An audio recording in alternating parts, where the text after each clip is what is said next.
नमस्कार। फोर्स ई supreme law partners के इस नए कानूनी एपिसोड में मैं एडवोकेट डॉक्टर अजय कुमार पांडे आपका स्वागत करता हूं। आज का यह मुकदमा उन लोगों के लिए है जो बिल्डरों के अत्याचार से प्रताड़ित हैं, जो बिल्डरों द्वारा ठगे गए हैं, जो बिल्डर की बेईमानी से परेशान हैं। आप अकेले नहीं हैं इस जंग में। सुप्रीम कोर्ट भी इस समस्या को बहुत गंभीरता से देखता है और वह भी परेशान है। लेकिन अंततः एक जनहित याचिका की सुनवाई करते हुए सन 2022 में सुप्रीम कोर्ट ने बिल्डरों की मनमानी, अत्याचार, बेईमानी पर लगाम लगाने की ठान ली और उसने भारत सरकार को सख्त निर्देश दिया कि आप इस पर एक कानून लेकर आएं, एक सक्षम व्यवस्था, एक सक्षम विकल्प दें देश की जनता को, ताकि उन्हें अपना सपनों से भी प्यारा मकान मिल सके और उनके साथ धोखाधड़ी और ठगी न हो। सुप्रीम कोर्ट के इस निर्देश पर एक कमेटी का निर्माण हुआ और भारत सरकार अंततः एक मॉडल, एक प्रारूप लेकर सामने आई है, जिसमें बिल्डर बॉडी क्रेडाई की भी सहमति ली गई है, स्टेट सरकारों को भी एक पेज पे रखा गया है और रेरा से संबंधित आवश्यक कानूनों का को एक जगह नियोजित करके, समायोजित करके एक स्टैंडर्ड बिल्डर बायर एग्रीमेंट जो पूरे देश में अक्रॉस ऑल दी प्रोजेक्ट्स लागू होगा की बात की गई है।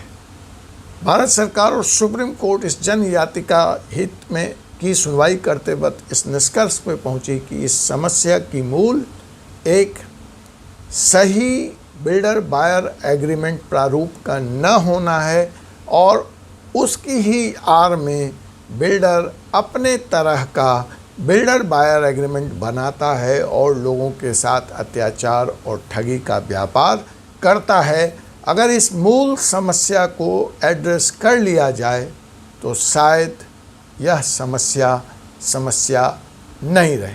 सुप्रीम कोर्ट ने इस मुकदमे की सुनवाई करते वक्त यह महसूस किया कि जनता की शिकायत जेन्युइन है, सही है और कोई ना कोई मैकेनिज़्म ऐसा होना चाहिए जिससे बिल्डरों की बेईमानी पर, मनमानी पर, लूटपाट पर रोक लग सके।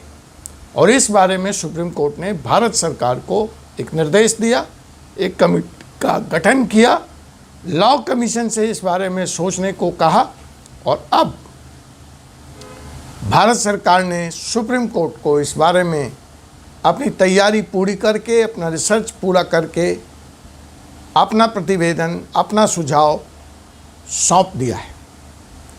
यह सुझाव यह है, इस समस्या की मूल में यह देखा गया कि property being an state law, अलग अलग राज्यों के अलग अलग कानून हैं और कोई एक स्टैंडर्ड फॉर्मेट नहीं है बिल्डर और बायर एग्रीमेंट का, जिसके तहत बिल्डर पे नकेल कसी जा सके, उसको कोर्ट में ले जाया जा सके।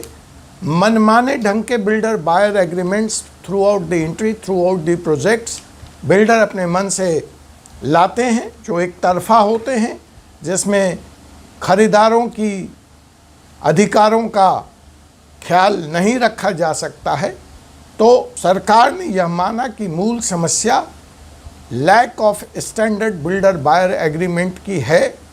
रेरा आने के बाद बहुत हद तक इस पर लगाम लगी है। रेरा कंज्यूमर्स के हितों का ध्यान रखने की दिशा में महत्वपूर्ण कार्य कर रहा है, जो विवाद हैं उनको भी सुलझा रहा है, लेकिन स्टैंडर्ड फॉर्मेट नहीं होने के कारण 100% सफलता नहीं मिली।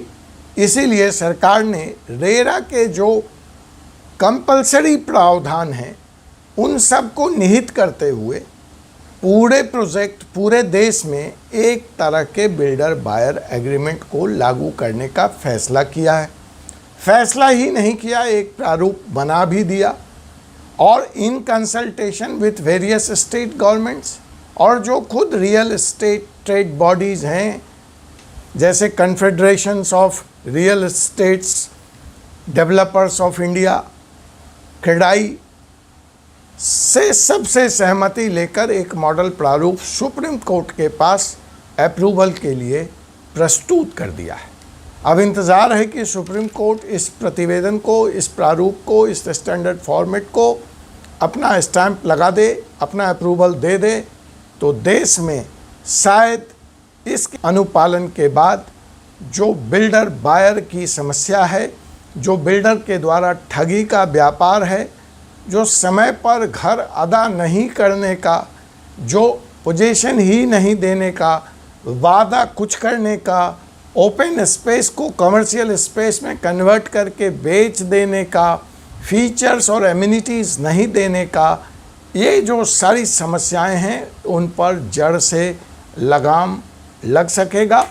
और रेरा का जो सेक्शन 41 और 42 है वह भारत सरकार को ऐसे एक स्टैंडर्ड फॉर्मेट पर काम करने, एक एग्रीमेंट बनाने की वकालत भी करता है। तो यह सेक्शन 41 एंड 42 रेरा एक्ट का भी अनुपालन होगा और ऐसा माना जा रहा है कि इस एग्रीमेंट के आ जाने के बाद समस्याएं बहुत हद तक ख़त्म ना हों तो कम से कम काबू में आ जाएंगी। यह बिल्डर बायर एग्रीमेंट बिल्डर और बायर के बीच में है ही। एक मॉडल बिल्डर और एजेंट का भी तैयार किया गया है भारत सरकार के द्वारा, वह भी अनुमोदन के लिए सुप्रीम कोर्ट के पास लंबित है। तो आइए हम उस नए सवेरे की प्रतीक्षा करें जहां बिल्डर बायर एग्रीमेंट और उसकी समस्या एक इतिहास की वस्तु बन जाएगा, ऐसी परिकल्पना है, ऐसा मेरा विश है। और इन्हीं बातों के साथ मुझे आज के इस एपिसोड को यहीं समाप्त करने की इजाज़त दीजिए।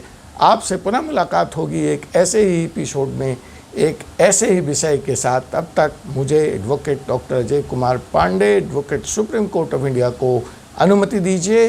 जय हिंद, जय भारत।